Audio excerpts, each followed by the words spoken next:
The reason you are suffering is not because life is hard, but because you believed it was supposed to be easy. Peace is not the absence of the storm, it is the realization that you are the ocean. You have spent your life building a mountain of capital, scaling the peaks of industry, and securing a perimeter of luxury, yet you find yourself standing at the summit with the same shivering anxiety you felt at the base. You believe that wealth is the ultimate shield, but a shield made of gold is heavy enough to crush the man who carries it.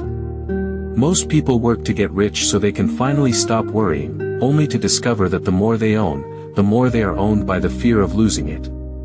True wealth is not the accumulation of things, but the systematic reduction of your needs.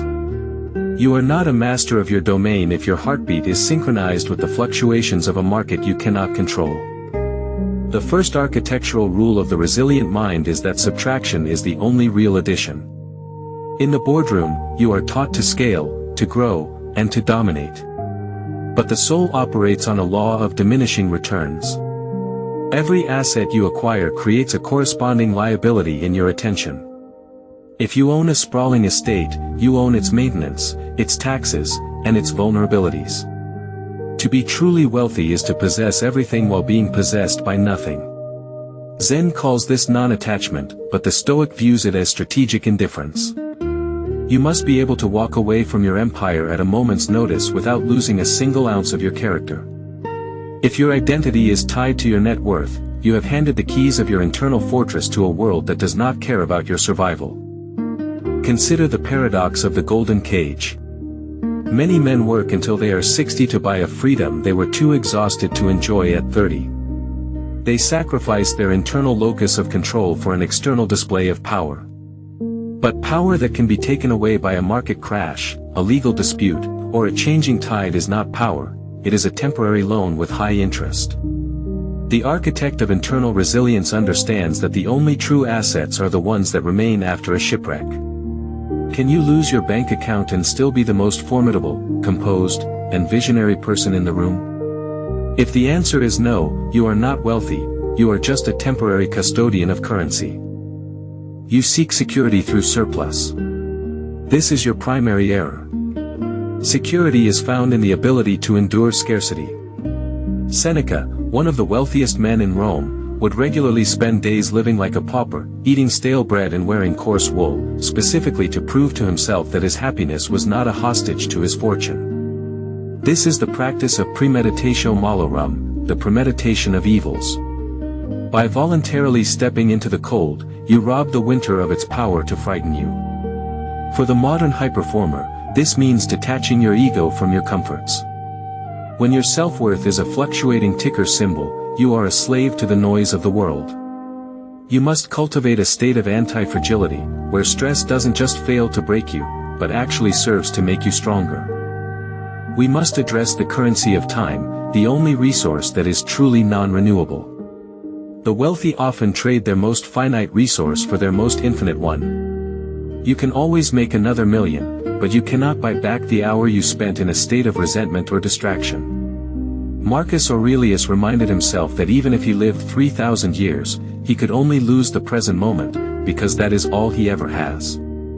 If you are constantly living in the next quarter, you are technically absent from the current one. High performance is not about moving faster, it is about moving with such precision and presence that time seems to expand around you. You believe you are in control because you can dictate orders and move capital. But if a single negative comment or a minor delay in your plans can ruin your mood for the day, you are not a leader, you are a puppet. Stoicism teaches that we suffer more in imagination than in reality. You spend your nights architecting disaster scenarios, thinking this is planning. In reality, you are just practicing anxiety. Real planning is the realization that while you cannot control the wind, you can always adjust your sails. This is the internal locus of control. The world provides the clay, but you are the only one who decides if it becomes a masterpiece or a mess. Amor fati, the love of one's fate, is the ultimate weapon in the arsenal of the internal architect. It is the transition from merely enduring a difficult merger, a betrayal, or a market downturn to actively welcoming it as the very fuel for your evolution. You stop asking why this is happening to you and start seeing how it is happening for you. This is not a passive resignation, it is a radical, aggressive embrace of reality. When the storm hits, the weak man prays for the sun, while the resilient man sharpens his navigation. To love your fate is to realize that every obstacle is an invitation to practice a virtue you otherwise would have left dormant. If you are never tested, your strength is merely theoretical. True wealth is the ability to look at a catastrophe and say, "Good. This is exactly what I needed to become who I am supposed to be." We must dismantle the illusion of legacy through external monuments. You build skyscrapers and foundations to ensure you are remembered, yet you forget that the most enduring legacy is the quality of your character and the composure you maintain in the face of collapse. Zen teaches us that the finger pointing at the moon is not the moon. Your achievements are the finger, your internal state is the moon. If you spend your life polishing the finger while ignoring the light, you have missed the entire point of existence. The world's memory is short and its gratitude is fickle. Do not build your house on the shifting sands of public opinion or historical relevance. Build it on the bedrock of your own integrity. When you move with the quiet confidence of a man who needs no applause, you become the most powerful person in the room. Silence is the ultimate luxury of the truly wealthy. Strategic indifference is the practice of filtering the noise of the world through the sieve of your own purpose. In an era of hyperconnectivity, your attention is the most valuable commodity being traded on the global market. Every notification, every headline, and every social comparison is a localized attempt to hijack your internal peace for someone else's profit. You must guard your mind like a high-security vault. If you react to everything, you are controlled by everything. The Zen master sits in the marketplace as if he were in a mountain cave. This is not about being cold or unfeeling, it is about being selective. You choose where to invest your emotional capital.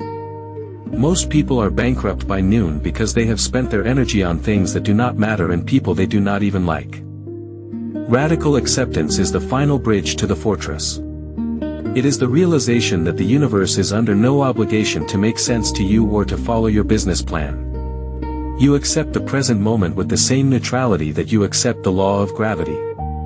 You do not argue with a falling stone, you simply move out of its way. By accepting the isness of the situation, you stop wasting energy on should-haves and could-haves. This clarity of sight is your greatest competitive advantage. While your competitors are clouded by anger, frustration, and the desire for revenge, you are operating with the cold, surgical precision of someone who sees the board exactly as it is. This is the luminous stoicism of the modern elite, a mind that is bright, positive, and utterly unshakable. The ultimate framework for peace and power is not found in a strategy, but in a shift of perspective. The world is not something you are in, the world is something you are doing. You are not a victim of circumstances, but the architect of the meaning you assign to them. The fortress of the soul is built when you realize that your internal state is the only thing in the entire universe that is truly yours. Everything else, your money, your health, your family, your reputation, is on loan from fate. The master is the one who can enjoy the feast without being devastated when the table is cleared. This is the secret of the Zen strategist, to be fully engaged in the game of life, playing with maximum intensity and high-performance focus, while remaining internally detached from the score. When you no longer need the world to be a certain way for you to be at peace, you have finally achieved the only wealth that matters. You are no longer a seeker, you are the source. You are the ocean.